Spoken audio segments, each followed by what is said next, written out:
Hello, Marcus, it's your father. I thought I'd send you a quick video message about this weekend. We're very much looking forward to seeing you and, of course, meeting Samar. Samar? Samar. Apparently it means forgiveness, but I suppose you already knew that. You probably noticed I'm in your bedroom. When I say bedroom, it's actually my office.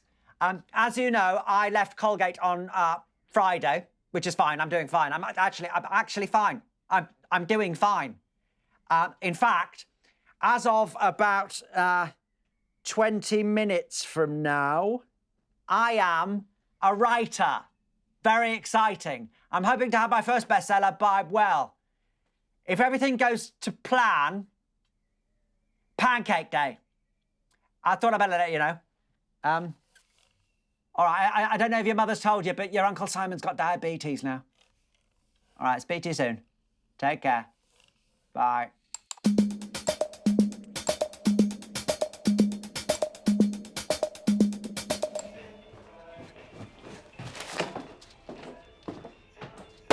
Celebration! Margaret, what the hell are you doing? Champagne. Your first day of freedom. No more work. It's 9 a.m. I can't have champagne at 9 a.m. I'm not a renegade, Margaret. Oh, I thought it would be fun. Oh, well, it's open now. I know you were aiming for a nice gesture, but it's an odd gesture. And anyway, I have to work. I thought it was final. I thought they said the redundancy was... No, not Colgate. No, today's my first day as a writer. I just came to get a coffee to take up to the office. Do we have an office? Marcus's room. No, not Marcus's room. What if he needs it? What if he misses us and wants to move back and have everything like it was forever? What's wrong with the spare room? That's my rowing room. Where am I supposed to row? No, it's fine. I've told him he can still sleep there. Do you think him and Samar will be sharing a bed? Oh, yeah. I mean, statistically, he's likely to have been having penetrative sex for at least 2 years. Oh, that's nice. Well, I better dash off to Majestic before the street fills up with nursery traffic.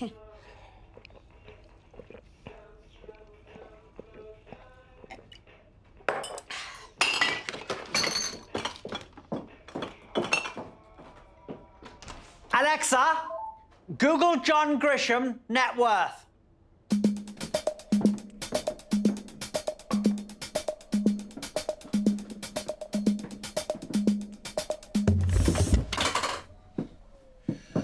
Right.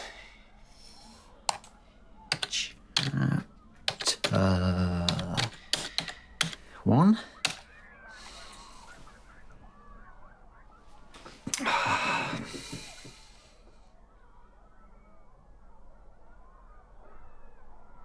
Save as Martin Fishback's book.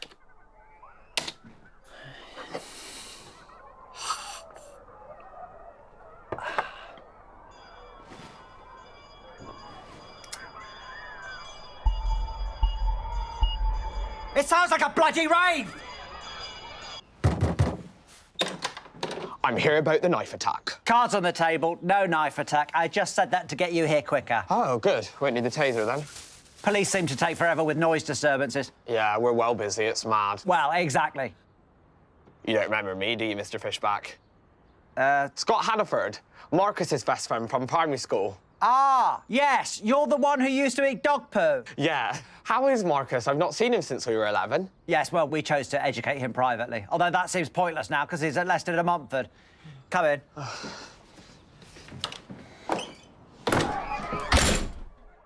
You see?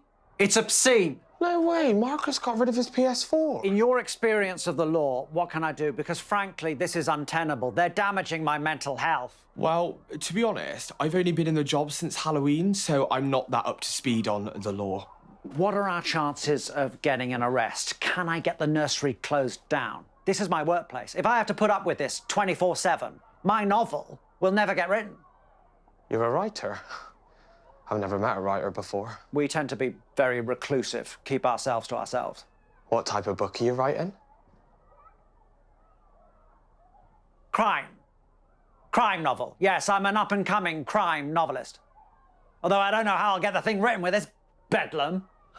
Well, if it gets much louder, here's my card. I'm getting new ones done. They say PC Steve Hannaford at the moment because the bloke asked me my name and I got nervous and I said Steve instead of Scott. I don't know why I always do that. Where am I going to write, officer? Well, you can just write anywhere, can't you?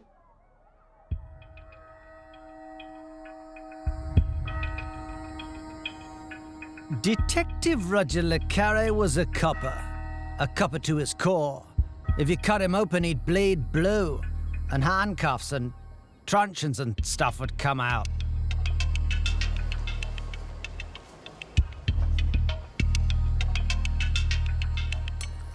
Detective Roger Le Carre ran 110K per day, but probably burnt more calories just shaking his head at what had become of his city, Exeter, Devon's cathedraled metropolis, the crime capital of East Devon. A gangland populated with roaming hoodies, lawless maniacs who'd kill for an inch in their endless turf war. Le Carre's peace was broken by the mirthless cackle of two street workers, prostitutes, girls who'd turned one trick too many, their looks now a sick parody of their former beauty. Dragged down by this damned city, this nest of vipers, Detective Roger Le Carre sure had a lot of work to do. Lunch. Do we look all right? No, you look terrible. Should we just go? Funny. Samar!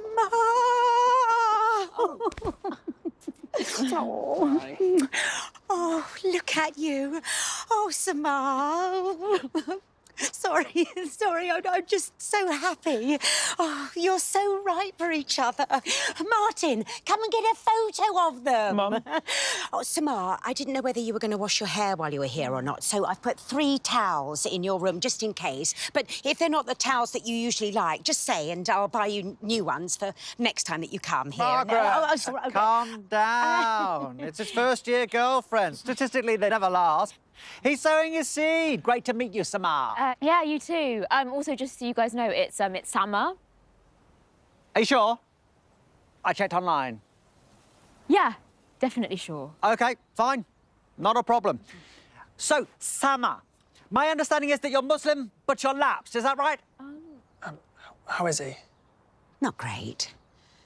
It was 25 years. It's a lot to take in. Marcus, come on. I want to tell you about my book. Christ.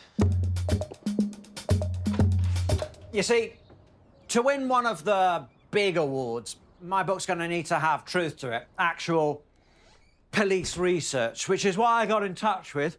Look, Marcus, it's PC Scott Hannaford. All right, mate. Your best friend. Oh, hi, Scott. Long time no see. Oh, you been up to much? Since primary school, yeah, a bit. I got pubes. That was a big deal. Learned the guitar. Brexit. This is Summer. Oh, hi, Sam. I'm Steve. Hi. Scott. Samar, can you help me in the kitchen? That's actually sexist, Margaret. You don't have to do that, Sama. No, I'd love to. Interesting. You've done all right there, mate. Thanks, Scott Hannaford. So, Scott, let me pick your brains about policing Exeter. Is there a kingpin figure running all crime in the city, sort of a Moriarty? I don't think so, no. Procedural question. When you're interrogating, do you ever do the Russian roulette thing? Only in my book, Detective Roger Le Carre does it to a drug pusher, Milky McCall, you know, to shake him up. I don't think that would happen, but I've never actually interrogated a suspect, so I don't know. Right, so it could happen. Great. I'll keep it in. Thank you for that, Scott. Very helpful. Thank you.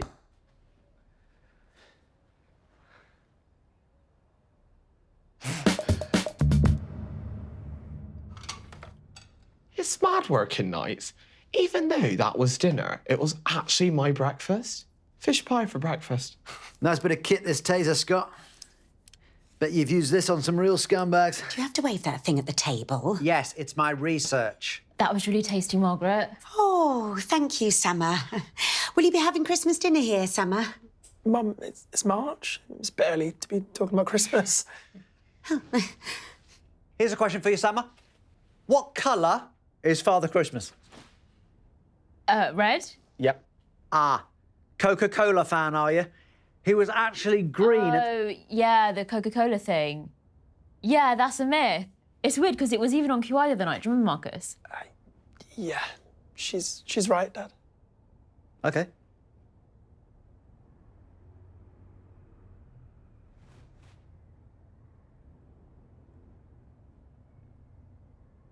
You're vegetarian, aren't you, Summer? Yeah. Well, pescatarian. Pescatarian, yeah. And do you use computers? Well, yeah. Yeah, doesn't everyone? Oh. It's just that modern computers tend to use animal products in production. Or is that a myth, Summer? I don't know. I don't watch as much QI as you and Marcus. Dad. Well, I mean, obviously there's animal products in most stuff, so there's only so much you can do. It's just about choices. Really. Is it? Well, I mean, petrol technically comes from dinosaurs, so it's, like, impossible to eliminate it 100%. Yeah, exactly. Well, this is the thing.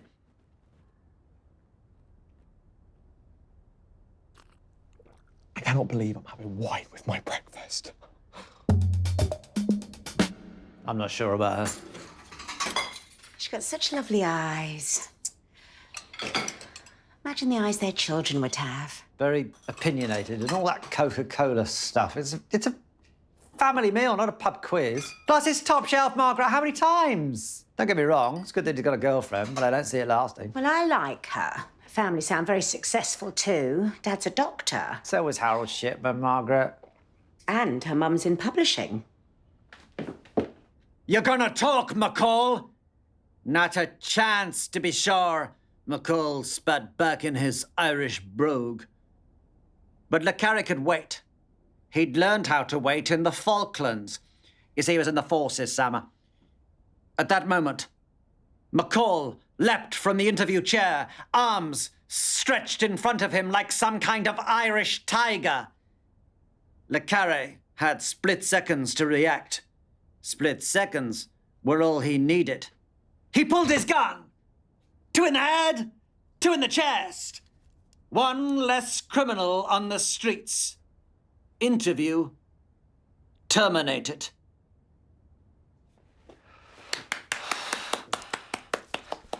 What do you think? It's good, isn't it? Oh, shit. How do I turn this thing off? Well, we're all to blame for what went wrong here. I can't believe I actually tased you, Summer. I think we all just got carried away, didn't we? It's okay. Can we not tell my sergeant about this? I told you this would happen. You did not predict this exact scenario, Margaret. And as I say, we all have to take our share of the blame. Still, what did you think of the book, Summer? A taser has 50,000 volts, and when 50,000 volts go through a person, they tend to make a sound. Milky McCall let out a giant scream. That was to be expected. They always did.